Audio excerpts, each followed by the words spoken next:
السلام عليكم ورحمة الله وبركاته، مشاهدينا ومتابعينا الكرام، أهلا ومرحبا بكم. إليكم بيان جديد بأسعار الذهب ليوم السبت الموافق 8/7/2023 داخل محلات الصاغة في مصر، علما بأن هذه الأسعار بدون الضريبة والدمغة وبدون المصنعية.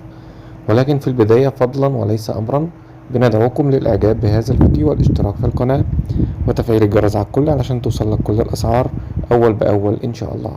سجل سعر الأوقية 1929 دولار، وسجل سعر الجنيه الذهب 17520 جنيه، وجاء جرام الذهب عيار 24 وسجل 2503 جنيه للشراء، 2480 جنيه للبيع.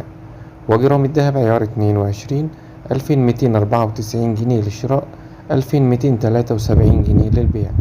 وجرام الذهب عيار 18 1877 جنيه للشراء، 1860 جنيه للبيع. وجرام الذهب عيار 14 1460 جنيه للشراء، 1446 جنيه للبيع.